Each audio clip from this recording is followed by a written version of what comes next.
En el silencio que antecede a la propia memoria del tiempo, antes de que el primer sonido osara cortar el vacío, existe un lugar que respira la esencia pura de la creación.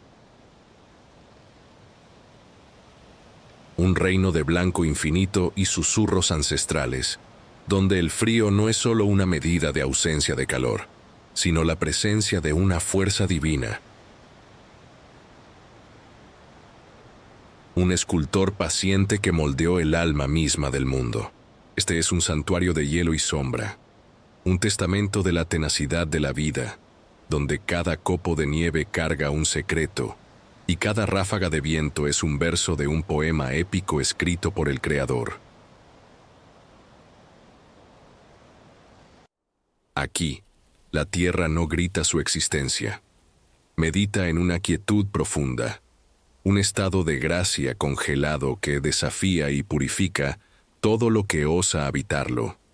Es un lugar donde la supervivencia es una forma de oración, y cada respiración es un acto de fe contra la inmensidad.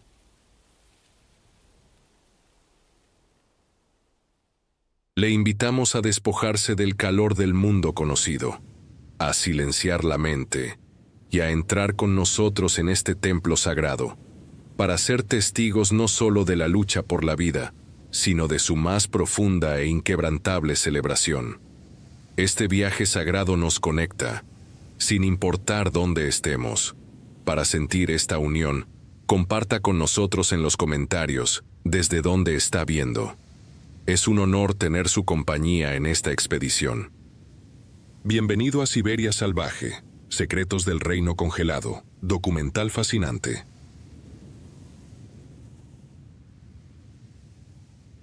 Antes de los imperios, antes del acero y la palabra escrita, la tierra respiraba en ciclos de hielo y fuego.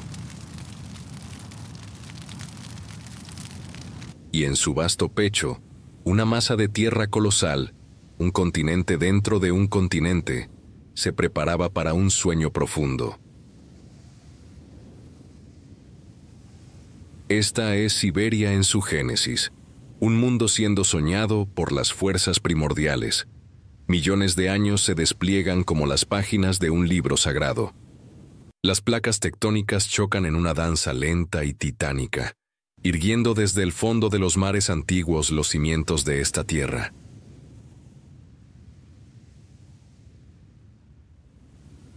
Las mesetas centrales, los montes Urales al oeste, la cordillera de Verjoyansk al este. Y entonces, el planeta exhala un suspiro frío. Las eras glaciales descienden del norte como un manto divino. Una mortaja de hielo de kilómetros de espesor, cubriéndolo todo. No es una invasión, sino un bautismo. El peso colosal de los glaciares aplana las llanuras, excava los valles y pulveriza la roca, creando el suelo que un día sustentaría la vida. El hielo avanza y retrocede en un pulso milenario, una respiración planetaria que dura eones. En su retirada, deja tras de sí un mundo lavado y renacido. El agua del deshielo, pura y sagrada, fluye en torrentes, buscando su camino hacia el océano. Así nacen los grandes ríos, las arterias de esta tierra dormida. El Obi, el Yenisei, el Lena.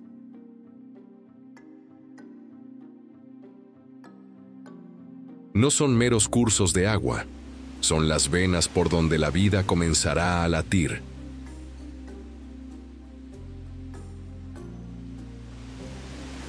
Rasgando el continente en su camino hacia el Ártico, cargando sedimentos y semillas de un futuro inimaginable.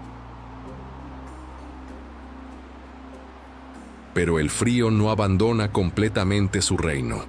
Se infiltra en el suelo, profundo, penetrante, congelando la Tierra en una roca de hielo y materia orgánica que llamamos permafrost.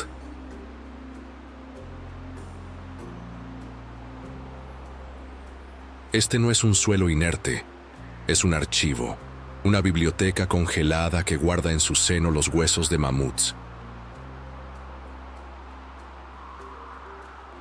Las semillas de flores antiguas, el aire mismo de un mundo perdido.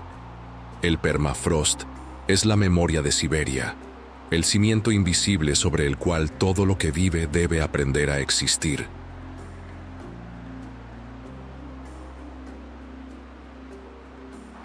Impide que las raíces de los árboles profundicen, fuerza al agua a permanecer en la superficie en pantanos y lagos someros durante el breve verano y dicta la forma de cada planta, de cada madriguera, de cada paso. Sobre esta base congelada, la primera vida osa brotar. No son las criaturas majestuosas que conocemos, sino los pioneros silenciosos. Líquenes que pintan las rocas con colores de otro mundo, musgos que tejen una alfombra suave sobre el suelo recién expuesto. Son los primeros en librar la batalla contra el frío, en realizar la alquimia sagrada de la fotosíntesis bajo un sol pálido y distante. Lenta, pacientemente, crean una fina capa de suelo orgánico, un velo de fertilidad sobre la roca y el hielo. Es un regalo para las formas de vida que vendrán después, y ellas llegan, traídas por el viento y los pájaros. Las semillas de árboles resistentes encuentran su lugar.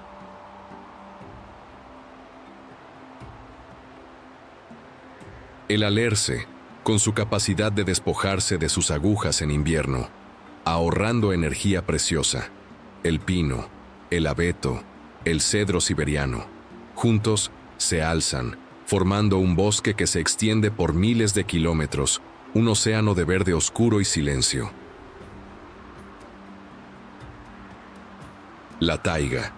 Este no es un bosque amigable, es una fortaleza de árboles, un laberinto de sombra y nieve. El aire aquí es denso con el aroma de resina y tierra húmeda.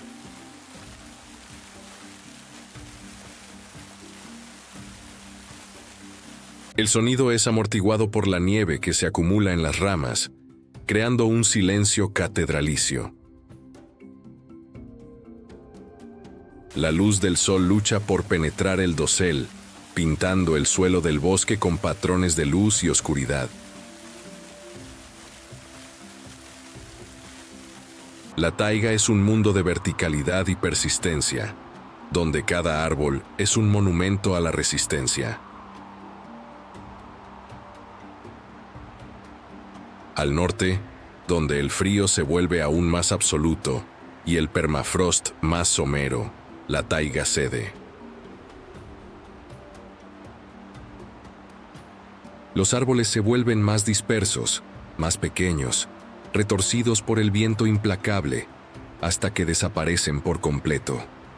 Aquí comienza la tundra.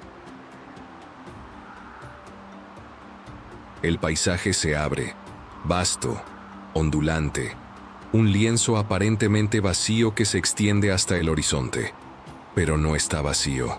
Es un jardín secreto, cubierto de musgos, hierbas resistentes y flores silvestres que estallan en colores vibrantes durante las pocas semanas del verano ártico.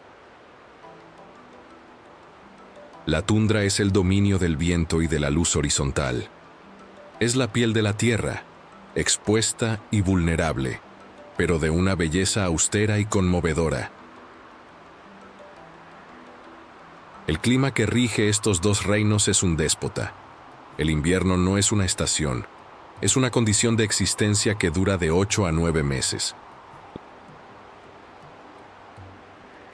Las temperaturas se desploman a niveles que parecen pertenecer a otro planeta, donde el acero se vuelve quebradizo y la respiración se congela instantáneamente en una nube de cristales de hielo.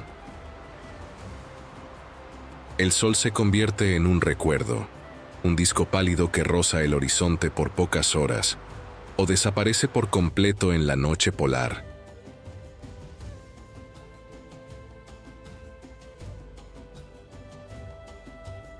El viento, el burán, sopla sin obstáculos sobre la tundra, acarreando nieve y hielo, un escultor invisible y furioso que crea dunas de nieve y borra cualquier vestigio de vida.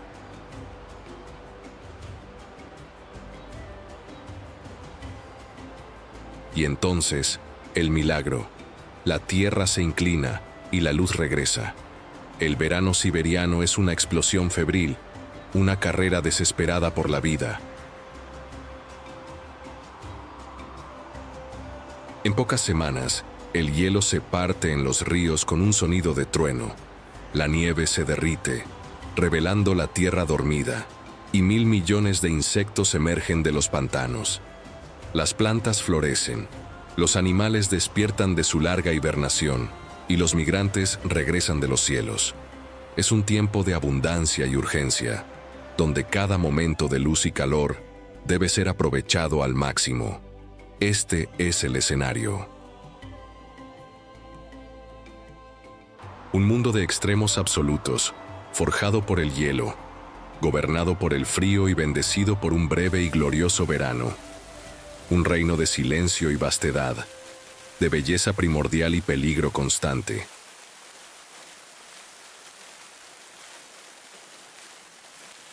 Es sobre este cimiento sagrado, en este paisaje que es al mismo tiempo un campo de batalla y un santuario, que los primeros habitantes animales comienzan a trazar sus destinos, cada uno de ellos una respuesta viva a la pregunta eterna que Siberia impone. ¿Cómo osa la vida florecer en el corazón helado de la creación?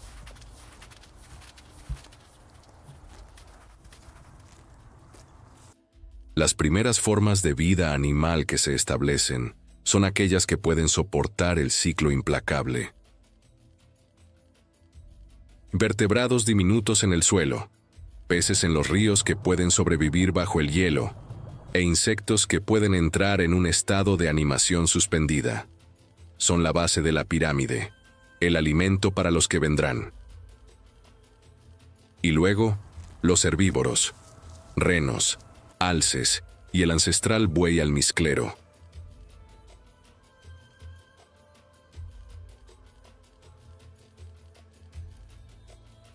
Criaturas capaces de encontrar nutrición en la vegetación dispersa de la tundra y la taiga, de cavar en la nieve en busca de líquenes y musgos. Sus cuerpos son hornos, sus instintos, mapas antiguos que los guían en sus grandes migraciones estacionales, siguiendo el pulso de la tierra. Y donde hay presas, los depredadores siguen.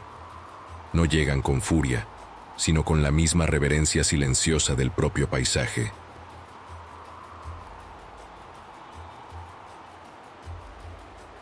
Sus pasos son medidos, su presencia una parte esencial del equilibrio.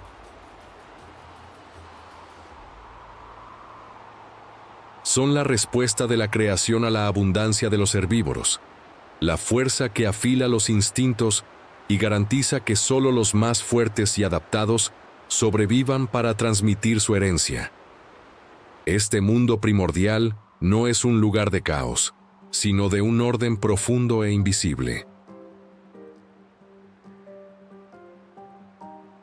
Cada elemento, el permafrost, los ríos, la taiga, la tundra, el ciclo de luz y oscuridad, de frío y calor,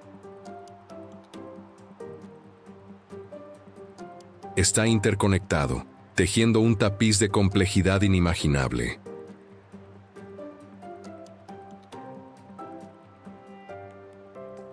El nacimiento de Siberia como un ecosistema vivo no fue un evento, sino un proceso continuo, una meditación de la naturaleza que dura hasta hoy.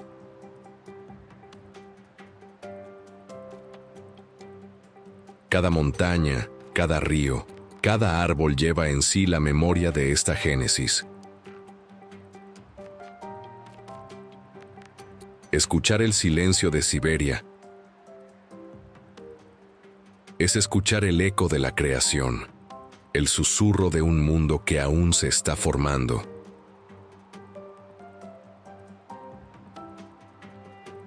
Un mundo que guarda en su corazón helado los secretos de donde todo, absolutamente todo, comienza.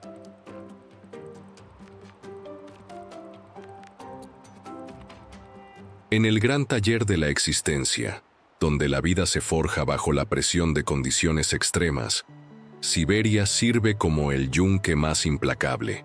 Aquí, la creación no se entrega a la fragilidad.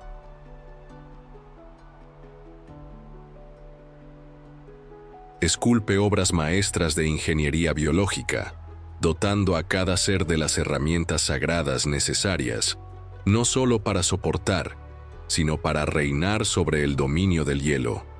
Cada adaptación es un verso en un poema de supervivencia, una prueba de la inteligencia sublime que impregna la naturaleza.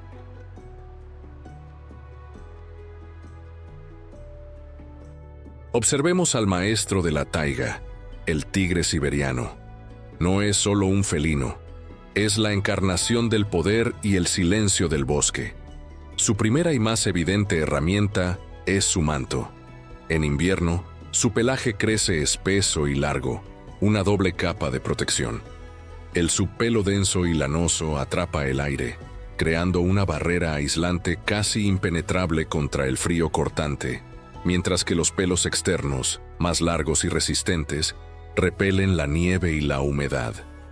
Su color, más pálido que el de sus parientes del sur, es un don del paisaje, permitiéndole disolverse entre los troncos cubiertos de nieve y las sombras largas del invierno.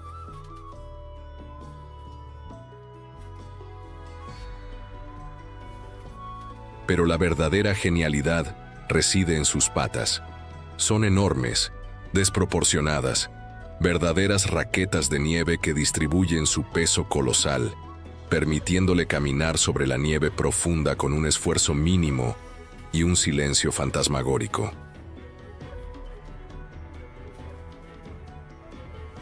Las almohadillas gruesas y aceitosas protegen contra la congelación, y las garras retráctiles, del tamaño de puñales, garantizan la tracción en terrenos helados y el poder de abatir presas que pueden pesar el doble que él.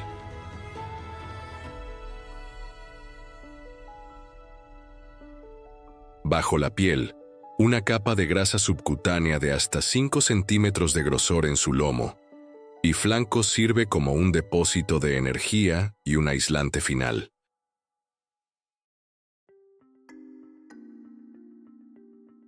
Su propia estructura es un testimonio de fuerza, con una musculatura pectoral y de hombros desarrollada para arrastrar cadáveres por largas distancias, ocultándolos de competidores y garantizando alimento por días en un entorno donde la próxima comida nunca está asegurada. Él es el ápice de la adaptación de un depredador solitario al frío.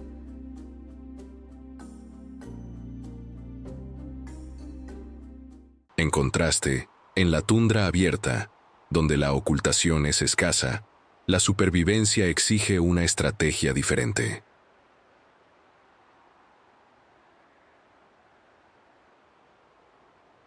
He aquí el lobo ártico siberiano, una criatura forjada no en la soledad, sino en la unión. Su herramienta principal no es solo su cuerpo, sino la manada. Su pelaje es igualmente magnífico, un blanco espectral que lo vuelve casi invisible contra la nieve, pero son sus sentidos y su estructura social lo que lo definen. Su oído es agudo, capaz de detectar el movimiento de un roedor bajo 1 metro de nieve.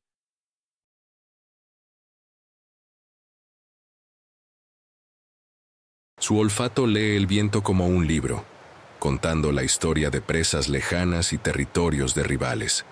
Sus patas son largas, construidas para la resistencia, para perseguir presas como renos por kilómetros sobre la tundra implacable.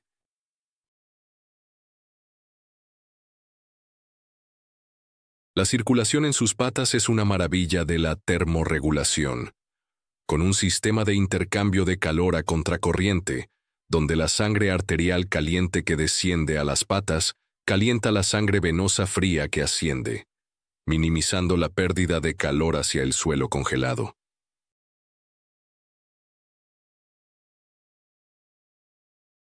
Pero la herramienta más poderosa es la inteligencia colectiva. Se comunican a través de un lenguaje complejo de posturas corporales, miradas y una gama de vocalizaciones que resuenan por la vastedad, coordinando ataques con una precisión que rivaliza con la de cualquier estratega militar. La manada les permite abatir presas mucho más grandes de lo que un lobo solitario podría soñar, y el compartir el alimento garantiza la supervivencia de todos, desde los cachorros hasta los ancianos.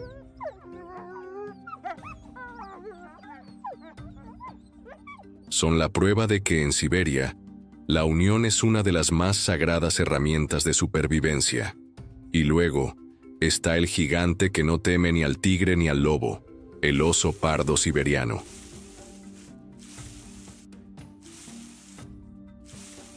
Es una montaña de músculos e instintos. Su herramienta principal es su versatilidad y su dominio sobre el tiempo. Su dieta omnívora es una bendición. Come de todo, desde bayas y raíces en verano hasta peces en los ríos, y cuando surge la oportunidad, carroña o presas que él mismo abate. Esta capacidad de explotar todas las fuentes de alimento le permite acumular la herramienta esencial para el invierno.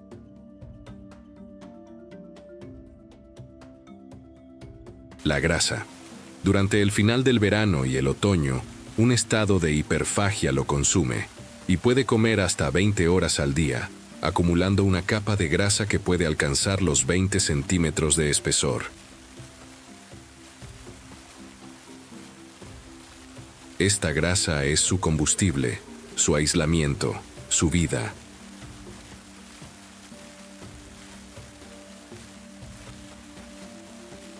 Cuando llega el invierno, se retira a su osera, excavada con sus garras largas y poderosas en la ladera de una colina.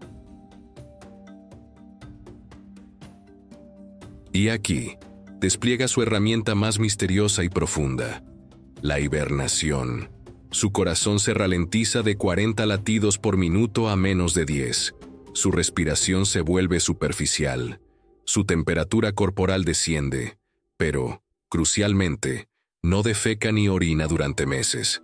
Un proceso bioquímico único le permite reciclar su urea, transformándola en proteínas para mantener la masa muscular. Despierta en primavera, más delgado, pero vivo y funcional, un milagro de la fisiología que aún desafía nuestra comprensión completa. La ingeniería de la naturaleza, sin embargo, no se limita a los grandes mamíferos. En las orillas de los ríos y lagos de la taiga, vive una criatura cuya herramienta es la propia capacidad de transformar el mundo a su alrededor, el castor euroasiático.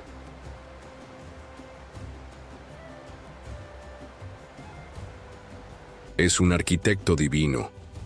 Sus dientes incisivos, revestidos de esmalte de hierro que los vuelve anaranjados e increíblemente fuertes, nunca dejan de crecer, autoafilándose mientras roe la madera. Su cola, ancha, aplanada y escamosa, es una herramienta multifuncional. Un timón en el agua, un soporte en tierra, una alarma que golpea la superficie del agua para alertar del peligro y un lugar de almacenamiento de grasa. Su pelaje es una maravilla de impermeabilización, con un subpelo tan denso que el agua nunca alcanza su piel. Pero sus mayores herramientas son sus instintos de construcción. Usando madera, lodo y piedras, construye presas que pueden transformar un arroyo somero en un lago profundo. Este lago lo protege de los depredadores, ya que la entrada de su madriguera, o castorera, está sumergida. La madriguera en sí es una obra maestra, con una cámara seca y aislada por encima del nivel del agua. Al crear estos lagos, el castor no solo está garantizando su propia seguridad, está actuando como una fuerza de la creación. Sus presas crean humedales que se convierten en oasis de biodiversidad, atrayendo a peces, anfibios, insectos y a las aves y mamíferos que se alimentan de ellos. Es el ingeniero sagrado que, al buscar su propia supervivencia, enriquece la vida de innumerables otros. En el cielo nocturno, o en el crepúsculo perpetuo del invierno, otra especialista reina. El búho nival, el fantasma blanco de la tundra. Su plumaje no es solo camuflaje, es una proeza acústica y térmica. Las plumas son densas y cubren incluso sus patas, como zapatillas de plumas, protegiéndola del frío extremo. Pero el borde de ataque de sus plumas de vuelo tiene una estructura similar a un peine que rompe la turbulencia del aire, permitiéndole volar en un silencio absoluto y mortal. Puede abalanzarse sobre una presa sin emitir un solo susurro.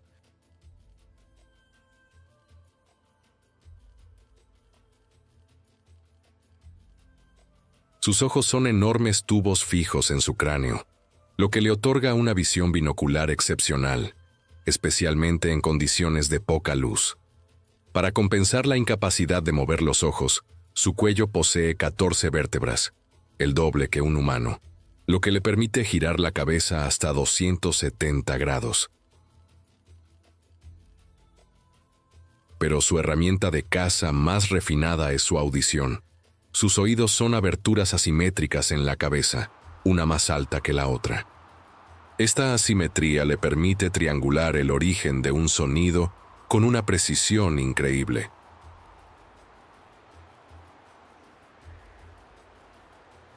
Localizando un lemming que se mueve bajo un manto de nieve basándose únicamente en los sutiles ruidos que hace. Es la personificación de la caza precisa y silenciosa, un depredador perfectamente sintonizado con el silencio del Ártico.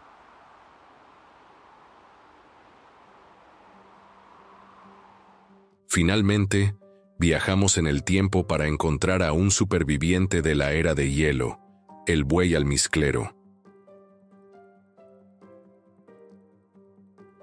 Es una reliquia viviente, una fortaleza andante. Su principal herramienta contra el frío es su lana, el kiviut. Bajo una capa externa de pelos largos y gruesos que casi tocan el suelo, posee un subpelo de una finura y calor incomparables, 8 veces más cálido que la lana de oveja. Esta lana lo aísla tan perfectamente que la nieve que se posa en su espalda no se derrite. Su forma robusta y compacta minimiza la superficie expuesta al frío, pero su herramienta más impresionante es su estrategia de defensa social.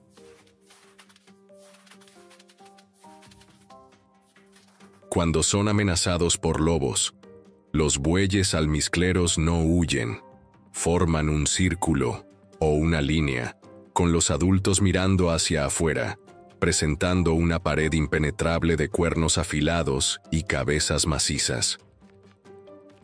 Los vulnerables terneros son resguardados en el centro seguro de este fuerte viviente. Es una demostración de cooperación y coraje, una táctica defensiva perfeccionada a lo largo de decenas de miles de años. Desde pelajes que desafían el hielo, hasta dientes que remodelan paisajes, desde vuelos silenciosos hasta fortalezas vivientes. Cada criatura de Siberia es un testamento del ingenio de la creación. Sus herramientas no son de acero o piedra, sino de carne, hueso e instinto. Son la prueba de que para cada desafío que la naturaleza impone, también ofrece una respuesta, una clave, una herramienta sagrada para desvelar el secreto de la existencia en el lugar más extremo de la Tierra. La vida en Siberia no se mide en días o años, sino en ritmos, en pulsos sagrados que dictan cada movimiento, cada interacción, cada momento de quietud.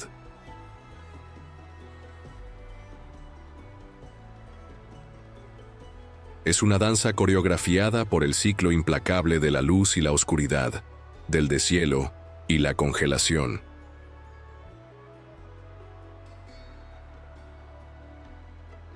Este es el compás invisible de la existencia diaria, la pulsación vital que une al individuo con el colectivo, tejiendo el tapiz del comportamiento social en la vastedad helada.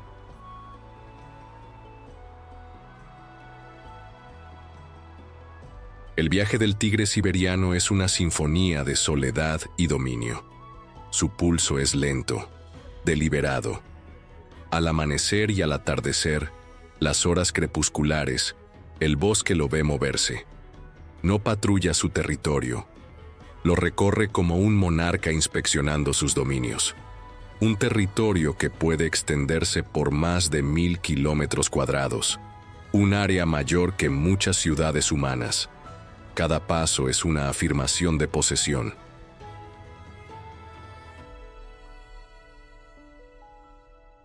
Camina por senderos que él mismo ha creado, caminos de nieve compactada que facilitan su desplazamiento silencioso. Su día es un ciclo de caminata, marcaje y descanso. El marcaje es un lenguaje complejo. Rocía orina mezclada con secreciones glandulares en árboles y rocas, dejando una firma olfativa que declara su identidad, su estatus y su disposición para aparearse. Araña troncos de árboles con sus garras poderosas, dejando marcas visuales que otros tigres pueden leer a metros de distancia. Incluso deja heces en lugares prominentes. Estas no son acciones aleatorias, son los hitos fronterizos de su reino invisible. La caza no es un evento diario. La energía es un recurso demasiado precioso para ser gastado en persecuciones infructuosas. El tigre es la personificación de la paciencia. Puede pasar días siguiendo a un jabalí o un ciervo, aprendiendo sus hábitos, esperando el momento perfecto.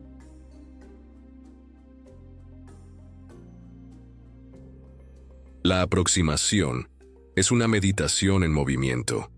Cada músculo controlado, cada paso colocado con una precisión quirúrgica. El ataque es una explosión de poder contenido, rápido, letal y eficiente.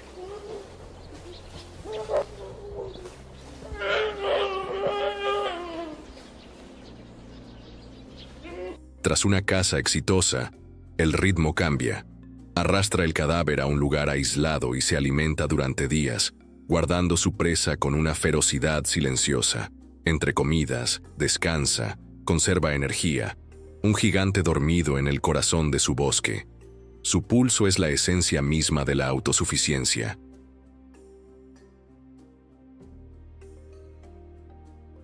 En total contraste, la vida de la manada de lobos es un himno a la interdependencia. Su pulso es colectivo, social, vibrante. El día comienza con un ritual.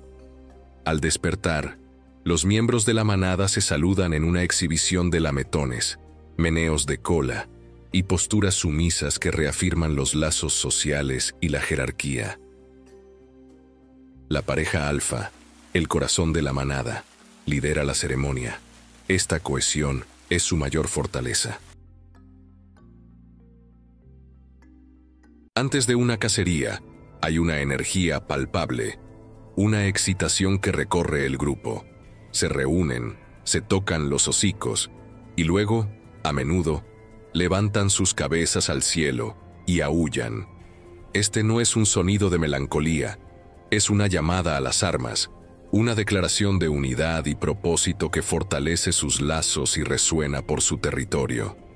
La cacería en sí es una obra maestra de cooperación. Se dispersan, buscando un individuo joven, viejo o enfermo.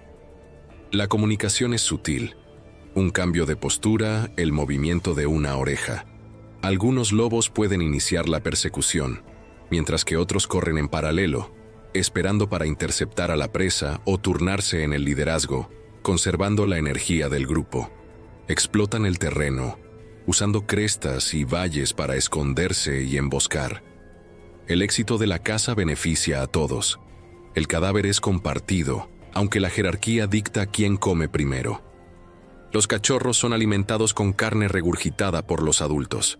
El pulso de la manada es la prueba de que la supervivencia en la tundra abierta depende del nosotros, no del yo.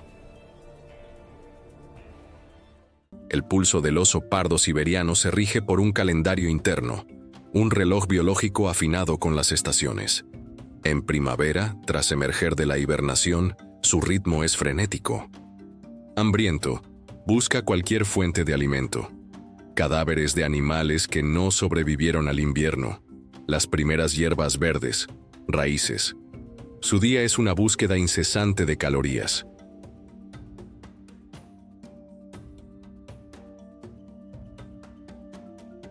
En verano, el ritmo se calma un poco, con más comida disponible, incluyendo los peces que remontan los ríos para desovar.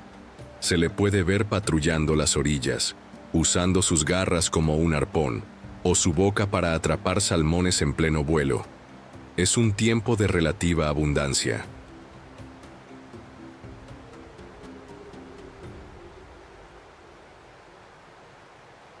Pero es a finales del verano y en otoño cuando su pulso alcanza el clímax.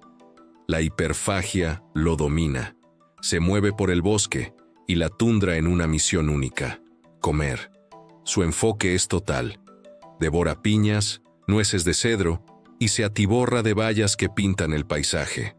Sabe, a un nivel instintivo profundo, que cada caloría consumida es un día más de vida garantizado durante el largo sueño que vendrá. Su comportamiento es una carrera contra el tiempo, una preparación para la muerte aparente de la hibernación.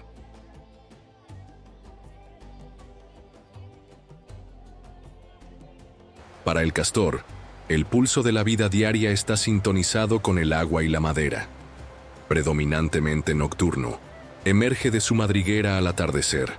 Su primera acción suele ser una patrulla silenciosa en su estanque. Nadando con gracia, inspecciona la presa. Cualquier sonido de agua corriendo donde no debería, cualquier fuga, desencadena una respuesta inmediata. Se sumerge, coge lodo y ramas del fondo y repara la estructura con una habilidad consumada. El mantenimiento de la presa es una tarea diaria, pues de ella depende toda su estrategia de vida. La noche también es el momento de recolectar comida. Se aventura en tierra.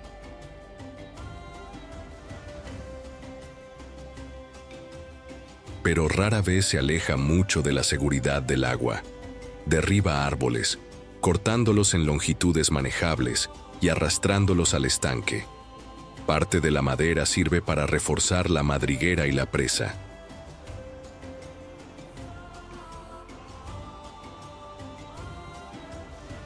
Otra parte, especialmente ramas frescas y sabrosas, es llevada bajo el agua y anclada cerca de la entrada de la madriguera, creando una despensa subacuática que lo alimentará durante el invierno, cuando el estanque esté cubierto por una gruesa capa de hielo. El pulso del castor es el de un trabajador incansable, un cuidador, cuya vida diaria se dedica a mantener y fortalecer el mundo que él mismo ha creado. El ritmo del búho nival es el del cazador paciente.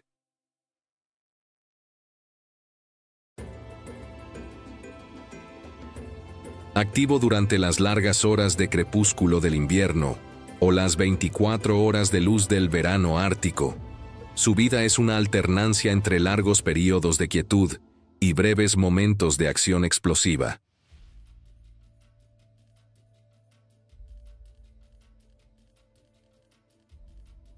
Pasa horas posado en un punto elevado, una roca, una cresta de nieve, un poste de señalización olvidado. Inmóvil como una estatua de hielo, observa y escucha. Sus ojos dorados examinan el paisaje, su cabeza gira en arcos lentos y suaves.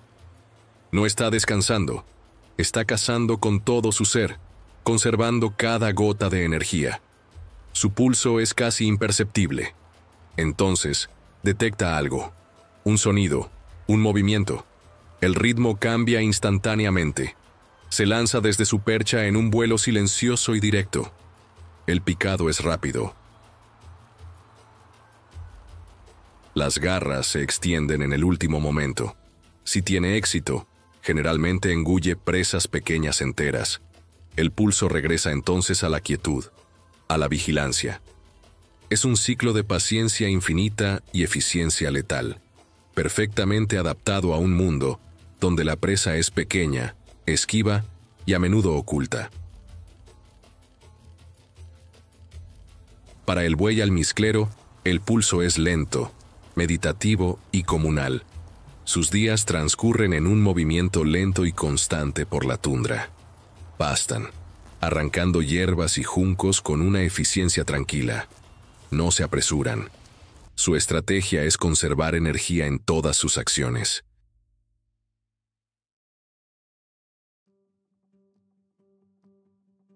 Se mueven como una única unidad cohesionada, los cuerpos próximos entre sí, para proporcionar calor y seguridad.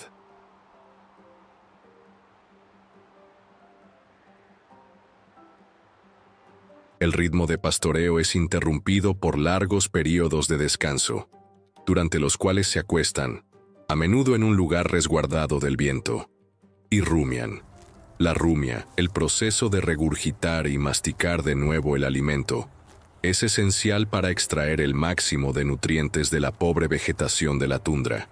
Sus días son una rutina de comer, digerir y conservar calor.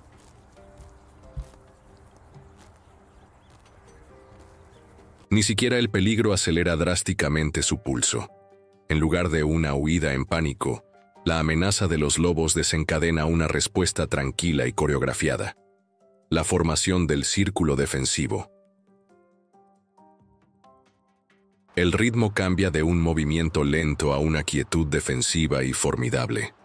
El pulso de la tierra siberiana late en estos ritmos distintos pero interconectados. La soledad del tigre, la cooperación de los lobos, la estacionalidad del oso, el ingenio del castor, la paciencia del búho y la comunión del buey almizclero.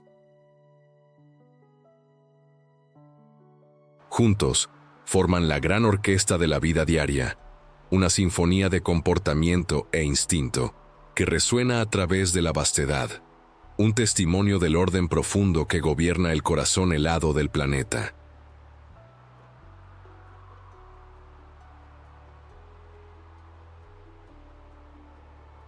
En el corazón de Siberia, donde la propia existencia es un triunfo, el acto de la creación asume una dimensión de sacralidad profunda.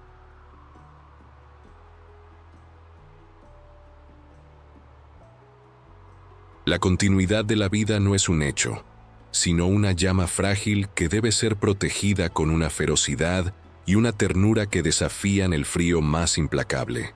Aquí, la maternidad, la juventud y la herencia no son solo procesos biológicos, son rituales sagrados, la transferencia de una sabiduría ancestral que garantiza que el mañana tendrá sus guardianes.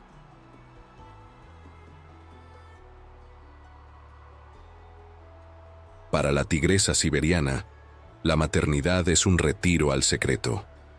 Tras un apareamiento breve e intenso, busca el cubil más aislado y protegido que puede encontrar.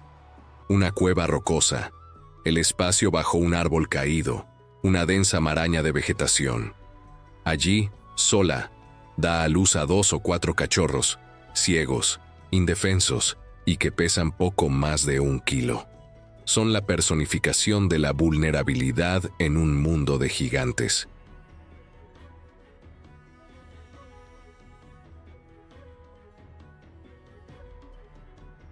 Las primeras semanas son un santuario de oscuridad y calor.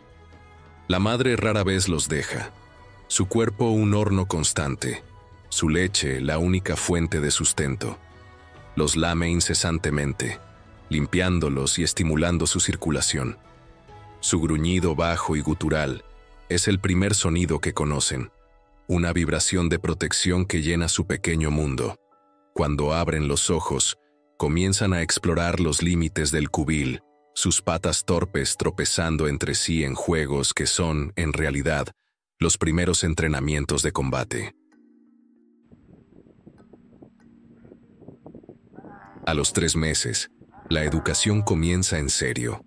La madre los guía fuera del cubil, introduciéndolos al vasto y peligroso reino de la taiga. El mundo es un aula. Les enseña a leer las huellas en la nieve, a interpretar el olor en el viento.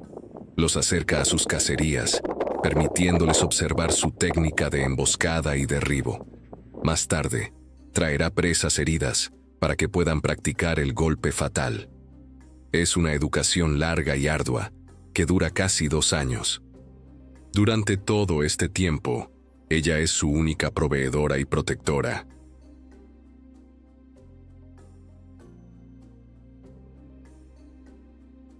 Defendiéndolos ferozmente de osos, lobos o incluso de otros tigres machos. Al enseñarles a cazar, no solo les está transfiriendo una habilidad, les está dando el don de la soledad, la llave de la soberanía en el bosque. Está forjando a los futuros reyes y reinas de la taiga. La llegada de nuevos lobos a la manada es un asunto comunitario. La hembra alfa elige una madriguera, a menudo excavada y usada por generaciones, y allí da a luz a su camada. Pero los cachorros no le pertenecen solo a ella y a su pareja, son los hijos de la manada. Mientras la madre permanece con los recién nacidos, los otros miembros del grupo salen a cazar. Al regresar, regurgitan carne para la madre lactante y más tarde, directamente para los cachorros destetados. Todos los adultos actúan como niñeras y protectores. Los lobos jóvenes del año anterior, ahora juveniles, ayudan a cuidar de sus hermanos menores, jugando con ellos y montando guardia. El área alrededor de la madriguera se convierte en una guardería vibrante.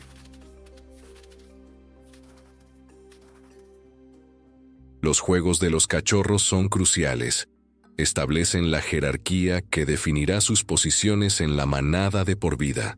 A través de luchas, persecuciones y juegos de dominación, aprenden el complejo lenguaje corporal de la comunicación de los lobos.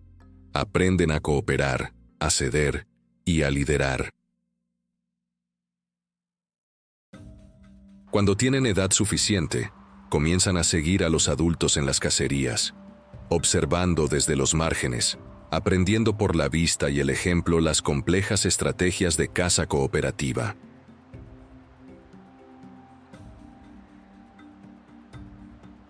La manada es una escuela, y el currículo es la supervivencia colectiva. Cada adulto es un maestro, y la lección más importante es la lealtad al grupo.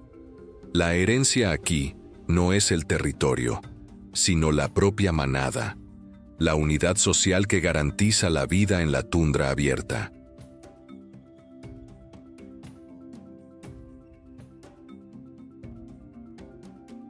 La osa parda siberiana emerge de su osera de hibernación en primavera, no sola, sino seguida por 1 o 2 osesnos diminutos. Nacidos durante el sueño invernal, ciegos y casi sin pelo, han pasado los primeros meses de vida acurrucados contra el calor de su madre, alimentándose de su leche rica en grasa. Ahora, parpadean bajo la luz del sol por primera vez, un mundo nuevo y abrumador ante ellos. La madre osa es una de las más dedicadas y protectoras del reino animal.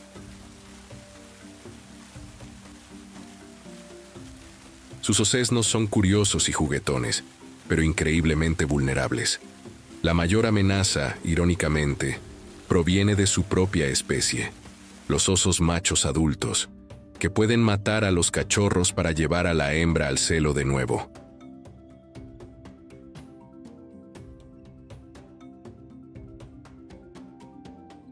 Por eso, La madre es extremadamente cautelosa, evitando áreas frecuentadas por machos, siempre alerta, siempre lista para defender a su prole con una furia aterradora.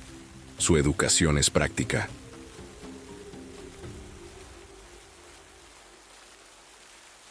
Los osesnos la siguen a todas partes, imitando cada uno de sus movimientos. La observan cavar en busca de raíces, voltear piedras en busca de insectos y pescar en los ríos. Aprenden qué es seguro para comer y qué es peligroso. A través de juegos de lucha con sus hermanos y con la propia madre, desarrollan la fuerza y la coordinación que necesitarán como adultos. Permanecerán con ella durante 2, a veces 3 años, un largo aprendizaje para dominar las complejidades de la vida de un oso. Ella les da el conocimiento del territorio, el mapa de las fuentes de alimento estacionales, la sabiduría de cómo y cuándo prepararse para el largo invierno.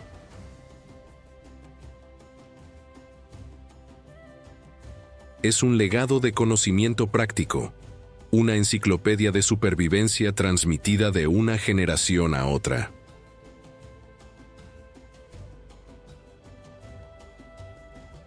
Dentro de la castorera, protegido de la vista del mundo por paredes de madera y lodo y por el agua helada, nace una nueva generación. Los cachorros, o crías, nacen ya con pelo y con los ojos abiertos.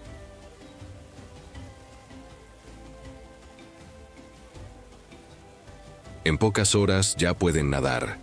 La madriguera es su universo, un entorno seguro y estable. Ambos padres, que generalmente forman una pareja de por vida, cuidan de las crías. Los hermanos mayores de la camada del año anterior también permanecen en la colonia y ayudan a cuidar de los recién nacidos, trayéndoles trozos de vegetación tierna para comer. La vida es una clase de ingeniería. Las crías aprenden observando a sus padres y hermanos mayores. Practican el roer en pequeñas ramas dentro de la madriguera. Pronto se aventuran fuera, siempre bajo la atenta mirada de los adultos, y comienzan a participar en el trabajo de la colonia. Aprenden a sumergirse en busca de lodo para reparar la presa, a arrastrar ramas a la despensa subacuática, a reconocer la señal de alarma de la cola de un adulto golpeando el agua.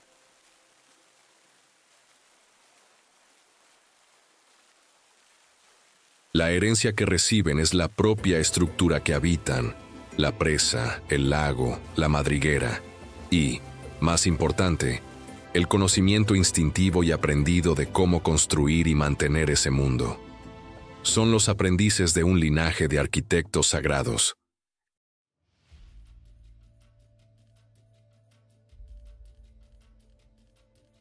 El nido del búho nival es sorprendentemente simple. Un mero rasguño en el suelo de la tundra, a menudo en un lugar ligeramente elevado para una mejor visión. La hembra pone una cantidad de huevos que varía enormemente, dependiendo de la abundancia de su presa principal, los lemmings.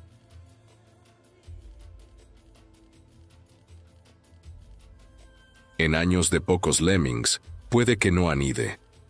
En años de abundancia, puede poner más de 10 huevos.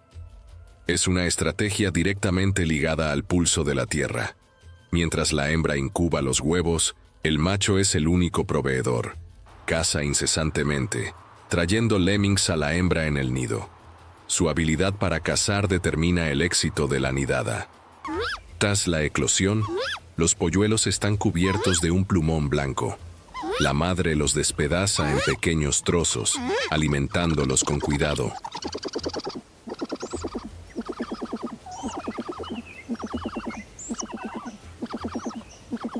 A medida que crecen, se aventuran fuera del nido, pareciendo bolas de algodón curiosas en la vasta tundra. Ambos padres cazan ahora para alimentar las bocas hambrientas. También defienden el nido con una agresividad notable, lanzándose en picado sobre cualquier intruso, ya sea un zorro, un lobo o incluso un humano. La lección para los jóvenes es la paciencia y el silencio de la caza. aprendida al observar a los padres en sus vigilias silenciosas y ataques precisos. Heredan los cielos de medianoche y el silencio como su mayor arma.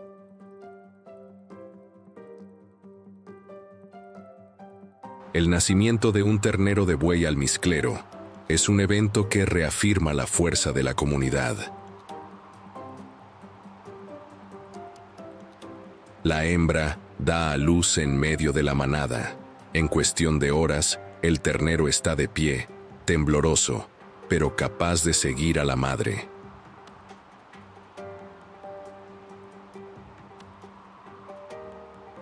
Su supervivencia inmediata depende de mantenerse cerca de ella y en el centro del grupo. La manada entera funciona como un escudo protector. Cuando los lobos se acercan, la formación defensiva se cierra en torno a los terneros, que son empujados al centro seguro del círculo de cuernos. El ternero aprende desde el primer día que la seguridad está en la unión. Aprende a reconocer las señales de peligro y a responder instantáneamente, buscando el refugio del flanco de su madre o del cuerpo de otro adulto. Se alimenta de la leche rica de su madre y pronto comienza a mordisquear la vegetación de la tundra, aprendiendo de los demás qué comer. La herencia aquí es la confianza, la cooperación y la estrategia defensiva que ha permitido a su especie sobrevivir desde la era de hielo. Cada cachorro, ya sea de tigre, lobo, oso, castor, búho o buey almizclero, es una promesa.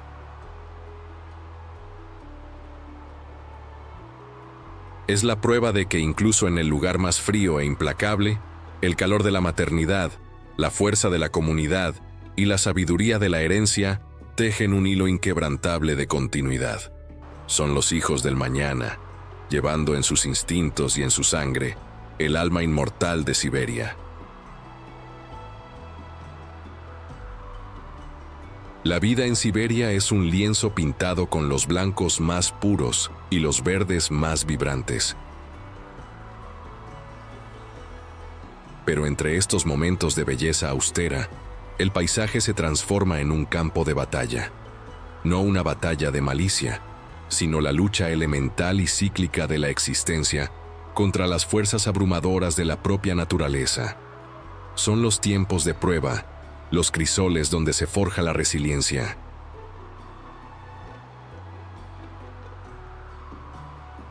Son los días de cenizas y las noches de tormenta, donde cada ser vivo debe enfrentar el poder bruto de su mundo.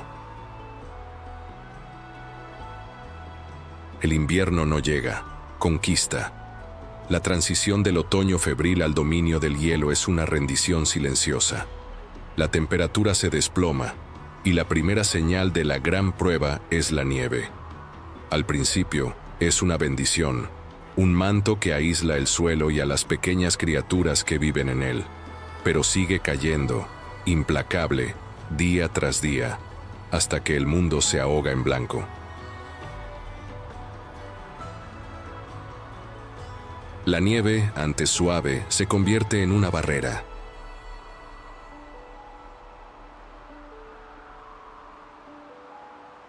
Para el tigre, la caza se vuelve exponencialmente más difícil.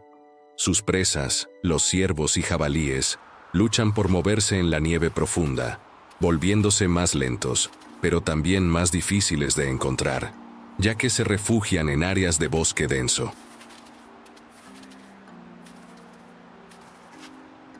El tigre debe gastar una energía preciosa para abrirse camino. Cada paso un esfuerzo calculado. El hambre se convierte en una sombra constante, un compañero frío en sus largas patrullas. Para los lobos, la nieve profunda puede ser una ventaja, cansando a sus presas más grandes, como los alces, durante una persecución. Pero también significa que las presas más pequeñas, como liebres y roedores, están seguras en sus túneles bajo la nieve, fuera de su alcance. La manada debe confiar en su resistencia y cooperación para derribar a los gigantes.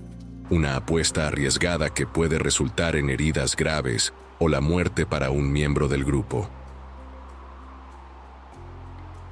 Una cos de un alce puede ser fatal. La lucha no es solo contra la presa, sino contra el agotamiento y el frío que roba el calor de sus cuerpos tras la carrera.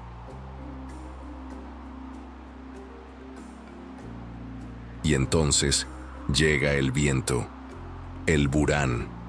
Nacido en las vastas llanuras del interior, es el aliento helado del planeta. No es solo viento, es un cataclismo de aire y hielo. Sopla la nieve suelta, creando una ventisca blanca y cegadora que borra el horizonte, el cielo y la tierra. La visibilidad cae a cero.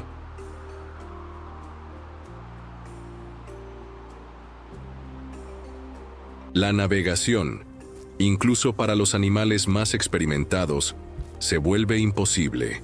Las temperaturas, ya extremas, se desploman aún más con el factor viento, alcanzando niveles que pueden congelar la carne expuesta en minutos. Durante el burán, la vida se detiene. El tigre se acurruca en una depresión resguardada, la cabeza bajo la cola, dejando que la nieve se acumule sobre él como un iglú protector.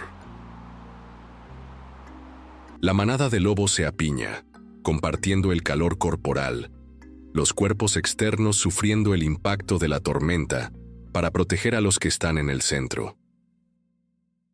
Los bueyes almizcleros dan la espalda al viento, sus largos y gruesos pelos actuando como un escudo impenetrable, sus cabezas bajas en una demostración de resistencia estoica. Sobrevivir al burán es un acto de pura resistencia pasiva.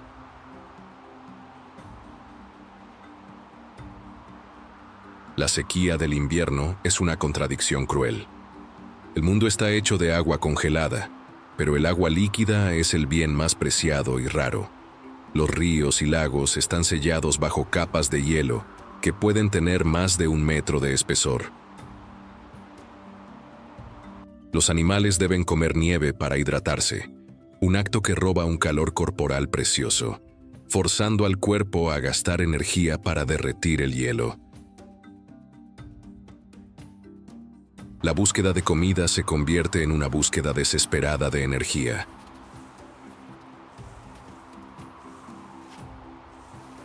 El oso, dormido en su osera, está a salvo de esta lucha diaria, pero su destino fue sellado meses antes. Si no acumuló suficiente grasa durante el otoño, su largo sueño puede volverse eterno. Su cuerpo consumirá sus músculos y, finalmente, sus órganos, en un intento fútil de sostenerse. La muerte, para él, es un evento silencioso, invisible, una vela que se apaga en la oscuridad de su cubil.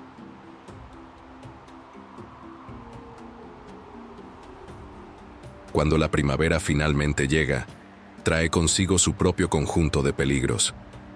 El deshielo, la Rasputitsa, transforma el paisaje congelado en un pantano de lodo y agua.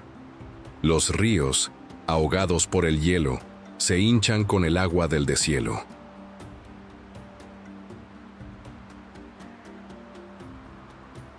La presión aumenta hasta que el hielo se rompe en un evento cataclísmico, conocido como la rotura del hielo. Placas de hielo del tamaño de casas son lanzadas por el río embravecido, destruyendo todo a su paso, redibujando las orillas, arrancando árboles. Para cualquier animal atrapado en la corriente, es la muerte segura. Este caos, sin embargo, es también una liberación, la señal de que la vida está regresando. Pero con la vida llega la migración, y la migración es una invitación al peligro. Manadas de renos, que pasaron el invierno en la relativa protección de la taiga, se mueven hacia el norte, hacia los pastos de verano de la tundra. Esta es la gran pulsación de vida de Siberia, una arteria de carne y hueso que atrae a todos los depredadores.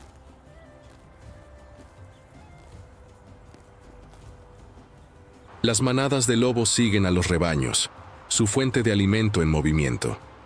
El viaje es peligroso para los renos. Deben cruzar ríos hinchados y helados, donde los terneros pueden ser arrastrados por la corriente o donde los depredadores pueden atacar mientras están más vulnerables. Los débiles y los viejos se quedan atrás, un sacrificio necesario que alimenta a los cazadores y garantiza la fortaleza del rebaño. La lucha no es solo entre especies, sino también dentro de ellas. Un territorio de tigre es un bien sagrado, defendido hasta la muerte. Un tigre intruso, joven y desesperado, puede desafiar al residente por su reino. La lucha es una visión aterradora de garras y dientes, un torbellino de furia rayada. El perdedor, si sobrevive, es exiliado a tierras marginales, donde la caza es escasa y el hambre es casi una certeza. Del mismo modo, un oso pardo puede intentar robar la presa de un tigre o de una manada de lobos. Estas confrontaciones son un juego de nervios y poder. Un oso puede intimidar a una manada entera, pero un tigre en su apogeo puede herir gravemente o incluso matar a un oso. Son enfrentamientos de titanes, impulsados por la necesidad primaria de sobrevivir en una tierra de recursos limitados. Para el castor, la tormenta puede ser una inundación primaveral que amenaza con destruir su presa, la obra de su vida. Debe trabajar febrilmente para reparar y reforzar, a menudo bajo el ataque de aguas torrenciales. Para el búho nival, una primavera tardía o una súbita tormenta de nieve en verano puede diezmar la población de lemmings, condenando a su nidada al hambre. Cada criatura, en su propia esfera, se enfrenta a la naturaleza cíclica e implacable de su entorno. La vida aquí no es un estado constante, sino una serie de pasajes a través de cuellos de botella de supervivencia. Es en estos momentos, entre las cenizas de un invierno brutal y las tormentas de una primavera violenta, donde se revela el verdadero carácter de la vida siberiana.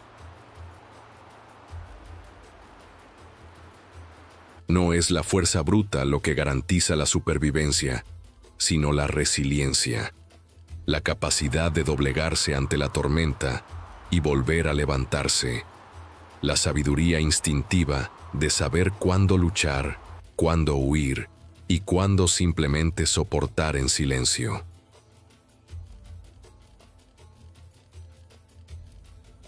Cada ser vivo que ve el sol del verano nacer de nuevo es un vencedor, un héroe de una guerra invisible librada contra los propios elementos. En la vastedad de Siberia, donde la distancia y el silencio parecen sugerir un aislamiento absoluto, una verdad más profunda y sutil gobierna la existencia.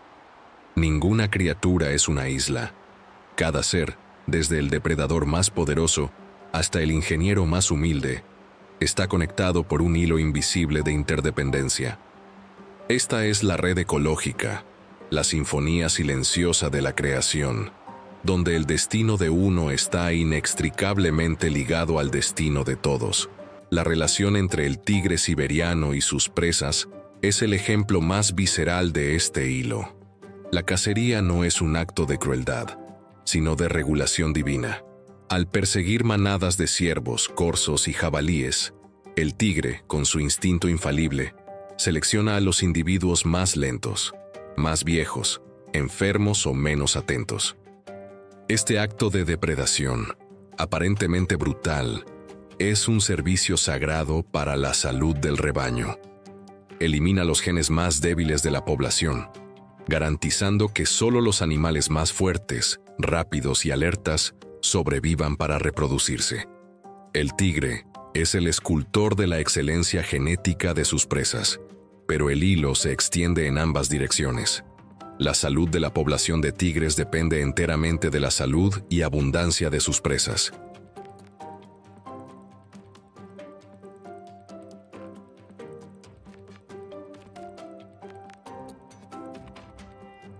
Si las poblaciones de ciervos disminuyen debido a enfermedades o a un invierno particularmente riguroso, el tigre sufre inmediatamente.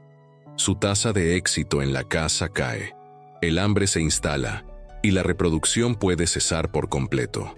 Es el rey, pero su reinado depende de la prosperidad de sus súbditos. El cadáver dejado por un tigre se convierte en una fuente de vida para muchos otros.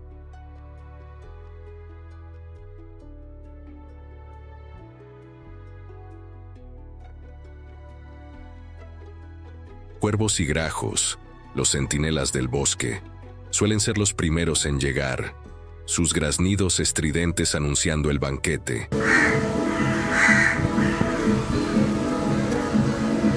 Comadrejas, martas e incluso osos más pequeños pueden acercarse con cautela para robar un trozo de carne. Insectos y larvas descomponen lo que queda, devolviendo nutrientes al suelo de la taiga. La muerte de un animal en las garras del tigre se convierte en la continuación de la vida para decenas de otros, en un ciclo de transferencia de energía que sustenta todo el bosque. La manada de lobos desempeña un papel similar en la tundra, pero a una escala diferente. Al seguir las grandes migraciones de renos, los lobos crean lo que se conoce como la ecología del miedo. La simple presencia de los lobos altera el comportamiento de los renos. No pueden pastar tranquilamente durante largos periodos en el mismo lugar. Deben permanecer en movimiento, vigilantes. Este movimiento constante impide el sobrepastoreo, permitiendo que la delicada vegetación de la tundra se recupere. Los valles y las orillas de los ríos, que podrían ser devorados hasta la raíz, se salvan, lo que a su vez estabiliza el suelo, previene la erosión y proporciona hábitat para otras especies, como aves y roedores. Los lobos, al cazar, crean un equilibrio paisajístico. El oso pardo es el gran conector. Como omnívoro, teje hilos entre diferentes niveles de la cadena alimentaria. En otoño, al atiborrarse de nueces de cedro siberiano, se convierte en un agente de dispersión de semillas. A menudo, viaja largas distancias antes de defecar las semillas, plantando efectivamente nuevos árboles lejos del árbol madre. Al pescar salmón, arrastra los cadáveres al bosque.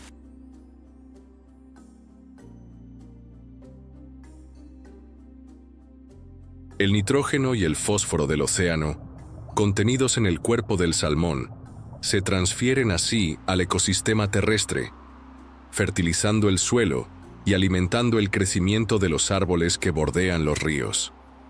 El oso es un jardinero y un fertilizador, un mensajero que lleva la riqueza del río al corazón del bosque. Quizás ningún animal personifique el poder de la interdependencia de forma tan dramática como el castor.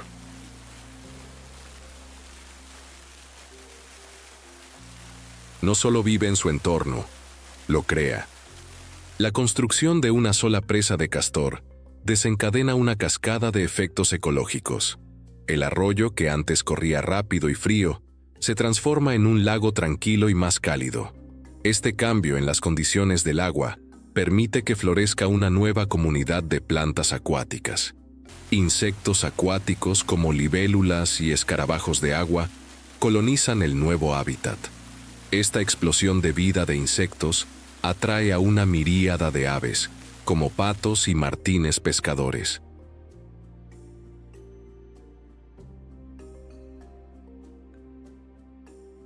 Los anfibios encuentran en el lago un lugar ideal para la reproducción.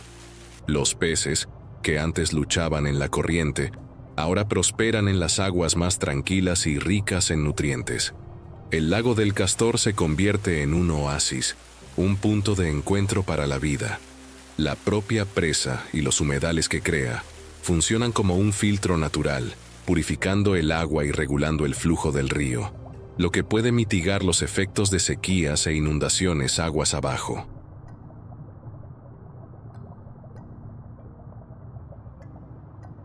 El castor, en su búsqueda de seguridad, se convierte en el guardián de la cuenca hidrográfica, un maestro de la creación cuyo trabajo beneficia a innumerables otras especies, muchas de las cuales nunca encontrará.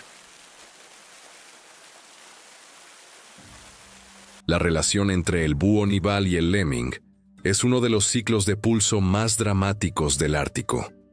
Las poblaciones de lemmings son conocidas por sus fluctuaciones explosivas, creciendo a números enormes en algunos años y casi desapareciendo en otros. La vida del búho está intrínsecamente ligada a este pulso. En años de pico de lemmings, los búhos nivales pueden criar grandes nidadas, y la supervivencia de los polluelos es alta. El éxito reproductivo de otros depredadores de la tundra, como los zorros árticos y los armiños, también se dispara.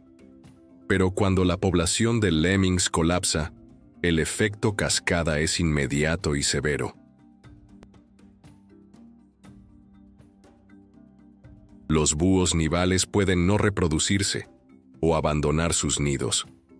El hambre se extiende entre los depredadores, obligándolos a buscar otras fuentes de alimento o a enfrentar la inanición. La vida y la muerte en la tundra danzan al ritmo dictado por este pequeño roedor.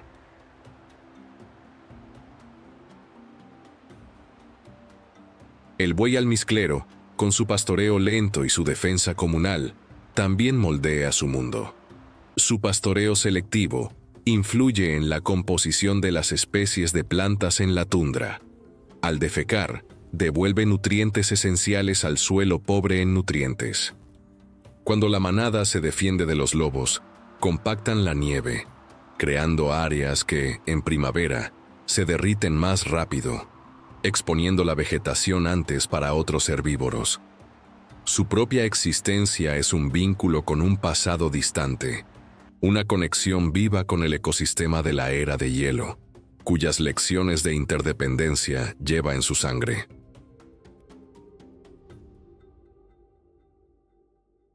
Cada uno de estos hilos se entrelaza con los demás, creando una red de tal complejidad que la eliminación de un solo hilo puede hacer temblar toda la estructura. La supervivencia del tigre depende del ciervo, que depende de la vegetación, que depende del suelo fertilizado por el oso, que depende del salmón, que depende de la salud del río, que está influenciada por el castor. Es un círculo sagrado, una danza de dar y recibir, de vida y muerte, de depredación y creación. Este es el hilo invisible de la creación, la verdad fundamental de Siberia. Todo está conectado. La aparente vastedad vacía es, en realidad, un sistema intrincadamente equilibrado, una obra de arte ecológica donde cada actor, por grande o pequeño que sea, desempeña un papel indispensable en el gran drama de la vida. Durante milenios, Siberia permaneció como un santuario, un reino gobernado por leyes antiguas de hielo e instinto. Sus batallas eran las del clima, sus luchas las de la supervivencia. Pero una nueva fuerza, más insidiosa y penetrante que el frío más profundo, ha comenzado a infiltrarse en este mundo sagrado. Es una fuerza nacida de una sola especie, de una conciencia que ha olvidado su conexión con la red de la vida. Es la sombra de la humanidad, y bajo su toque, el futuro de Siberia, antes tan eterno como las estrellas del norte, ahora respira un miedo palpable. La amenaza más profunda y global no proviene de un rifle o una motosierra, sino de una exhalación colectiva, del calor invisible generado por una civilización lejana. El cambio climático, el calentamiento del planeta, está deshaciendo los cimientos mismos de Siberia. El permafrost, la memoria congelada de la Tierra, se está descongelando. Este no es un simple deshielo, es el despertar de un gigante dormido. A medida que el hielo que cementa el suelo se derrite, la Tierra colapsa. Las carreteras se agrietan, los edificios se hunden, y el propio paisaje se retuerce en formas nuevas e inestables llamadas termokarst. Lagos enteros pueden drenarse en cuestión de días, desapareciendo en fisuras abiertas en el suelo. Pero el peligro más grave está encerrado dentro del permafrost. Miles de millones de toneladas de carbono, en forma de materia orgánica antigua como plantas y animales de la era de hielo, están allí preservadas. A medida que el suelo se descongela y se llena de agua, los microbios despiertan de su letargo milenario y comienzan a descomponer esta materia orgánica, liberando metano y dióxido de carbono a la atmósfera. El metano es un gas de efecto invernadero decenas de veces más potente que el CO2. El descongelamiento del permafrost crea, así, un peligroso ciclo de retroalimentación. El calentamiento descongela el suelo, que libera más gases de efecto invernadero, que a su vez causan más calentamiento. Siberia, el gran refrigerador del planeta, se está convirtiendo en un motor de su propio calentamiento. Para la vida silvestre, las consecuencias son directas y existenciales. Para el oso pardo, inviernos más cortos y cálidos pueden interrumpir su ciclo de hibernación. Si despierta demasiado pronto, antes de que las fuentes de alimento de la primavera estén disponibles, se enfrentará al hambre. Las propias fuentes de alimento están cambiando. Los bosques de pinos y alerces de la taiga se están moviendo lentamente hacia el norte, invadiendo lo que antes era la tundra. Este avance de la línea de árboles reduce el hábitat del reno, del buey almizclero y del búho nival, criaturas adaptadas al vasto espacio abierto. La tundra, uno de los biomas más jóvenes y frágiles del planeta, está siendo aplastada entre el bosque que avanza desde el sur y el océano ártico que sube desde el norte. Para el tigre, el aumento de la profundidad y la humedad de la nieve en algunas áreas, un resultado paradójico del calentamiento que permite a la atmósfera retener más humedad, puede hacer la caza aún más difícil y energéticamente costosa. Amenazas más directas también se ciernen. La demanda insaciable de recursos naturales transforma la vastedad siberiana en una frontera de explotación. Los bosques de cedro y alerce, hogar del tigre y del oso, son talados a un ritmo alarmante para suministrar madera al mercado global. Las nuevas carreteras madereras fragmentan lo que antes eran territorios continuos, creando islas de hábitat y aislando poblaciones. Estas mismas carreteras proporcionan un acceso sin precedentes a los cazadores furtivos. El tigre siberiano, cuya población se recuperó milagrosamente del borde de la extinción a mediados del siglo XX, se enfrenta de nuevo a la mira del rifle. Sus huesos y piel todavía alcanzan precios astronómicos en el mercado negro, alimentando una industria criminal que amenaza con deshacer décadas de trabajo de conservación. El oso también es cazado por su vesícula biliar y sus patas. La minería en busca de oro, diamantes y níquel desgarra el paisaje, liberando productos químicos tóxicos como cianuro y mercurio en los ríos prístinos. Estos venenos se acumulan en la cadena alimentaria, contaminando los peces que son la base de la dieta de osos, aves y, en última instancia, de las comunidades humanas indígenas que han dependido de estos ríos durante siglos. La explotación de petróleo y gas trae consigo el riesgo constante de derrames, que en un ambiente frío y de lenta descomposición pueden tener efectos devastadores y duraderos. Los oleoductos cortan las rutas de migración de los renos, y el ruido de la industria perturba el silencio necesario para la reproducción y la caza de muchas especies. El hilo invisible de la creación está siendo cortado, un eslabón a la vez. La llegada de especies del sur, como la garrapata, que antes no sobrevivían a los inviernos rigurosos, trae nuevas enfermedades que pueden diezmar poblaciones de alces y ciervos que no tienen inmunidad. El salmón, que depende de agua fría y bien oxigenada, lucha por sobrevivir en ríos que se calientan. El castor, el ingeniero sagrado, puede ver sus presas destruidas por eventos climáticos extremos como inundaciones repentinas, cada vez más comunes. El alma misma de Siberia, su silencio, su vastedad y su frío purificador, está bajo asedio. El sonido de los motores sustituye al aullido del lobo. La luz de las perforaciones de gas opaca la aurora boreal. El olor a diésel flota en el aire que antes solo estaba lleno del aroma de la resina y la tundra húmeda. Es un escenario de desolación, un requiem para un mundo que parecía eterno. Sin embargo, incluso cuando el futuro respira miedo, la vida en Siberia no se rinde. La resiliencia forjada en milenios de eras glaciales no desaparece fácilmente. En los rincones más remotos, el tigre todavía camina por sus senderos, la manada todavía corre bajo la luna, y el buey almizclero todavía forma su círculo contra el viento. Y dentro del corazón humano, otra conciencia está despertando. Científicos dedicados, guardabosques valientes y comunidades indígenas que ven esta tierra como sagrada, están luchando para proteger lo que queda. Trabajan para crear corredores de vida silvestre, para combatir la caza furtiva, para estudiar y comprender los cambios que están ocurriendo, buscando formas de mitigar los daños. La esperanza, como una flor de la tundra en primavera, es frágil pero persistente. Reside en la comprensión de que el destino de Siberia no es un asunto local, sino planetario. La salud de este corazón helado es esencial para la salud de todo el cuerpo de la Tierra.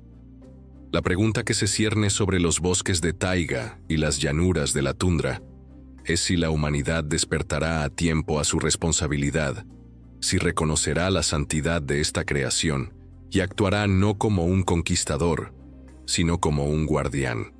El futuro de Siberia es un espejo de nuestro propio futuro, y lo que refleja es un miedo profundo, pero también la posibilidad de una redención nacida de la reverencia y el respeto. Hemos llegado al final de nuestro viaje, pero no al final de la historia. Porque la historia de Siberia no está escrita con tinta, sino grabada en el hielo, en el viento y en el corazón indomable de sus criaturas. Hemos recorrido sus paisajes primordiales, hemos sido testigos del ingenio de sus herramientas de creación, hemos sentido el pulso de su vida diaria, hemos celebrado el milagro de sus hijos y hemos temblado ante sus tempestades. Hemos visto cómo cada vida está tejida en la otra, un hilo sagrado en un tapiz de interdependencia, y hemos sentido el frío del miedo cuando ese tapiz comienza a deshilacharse. ¿Qué nos llevamos de este reino de silencio y poder? Nos llevamos la lección de la resiliencia. Siberia nos enseña que la fuerza no está en no caer nunca, sino en levantarse siempre. Está en la semilla que brota del permafrost, en la osa que emerge hambrienta de su osera, en el tigre que camina solo por 1000 kilómetros. Es un testimonio de que la vida, en su esencia, es una fuerza que se niega a ser extinguida. Nos llevamos la sabiduría de la paciencia. En el ritmo frenético de nuestro mundo, Siberia nos ofrece la meditación del búho nival, la vigilancia silenciosa del lobo, la construcción lenta y deliberada del castor. Nos recuerda que hay poder en la quietud, que las obras más grandes se realizan no con prisa, sino con un propósito constante y una profunda sintonía con los ciclos del tiempo. Y, sobre todo, nos llevamos la necesidad de la reverencia. Al mirar la vastedad siberiana, no vemos un recurso para ser explotado, sino un santuario para ser protegido. Cada criatura es un texto sagrado, cada paisaje, un altar. En sus ojos, vemos el reflejo del alma misma de nuestro planeta, salvaje, hermosa y peligrosamente frágil. La supervivencia de Siberia se ha convertido en la prueba final de nuestra propia humanidad. Seremos capaces de silenciar nuestra arrogancia y escuchar su sabiduría ancestral. Seremos capaces de extender una mano de guardián en lugar de un puño de conquistador. El viaje no termina aquí. Continúa dentro de cada uno de nosotros. La próxima vez que sintamos el frío del invierno, Quizás recordemos el pelaje del lobo y la unión de la manada. La próxima vez que veamos un bosque, quizás pensemos en el reino secreto del tigre. Que esta expedición al corazón helado de la creación sea una semilla, plantada en nuestras mentes y en nuestros corazones, para que podamos convertirnos en los guardianes que este mundo necesita tan desesperadamente. El silencio de Siberia nos llama. Nos corresponde a nosotros ahora responder. Si este viaje ha tocado su alma, únase a nuestra expedición continua. Suscríbase a nuestro canal y active las notificaciones para no perderse ninguno de nuestros próximos documentales. Cada nueva historia es un paso más en el redescubrimiento de la belleza sagrada de nuestro mundo. Su presencia y su apoyo nos permiten seguir sacando a la luz estas narrativas. Gracias por viajar con nosotros. Que la paz y la sabiduría de la naturaleza salvaje le acompañen, siempre.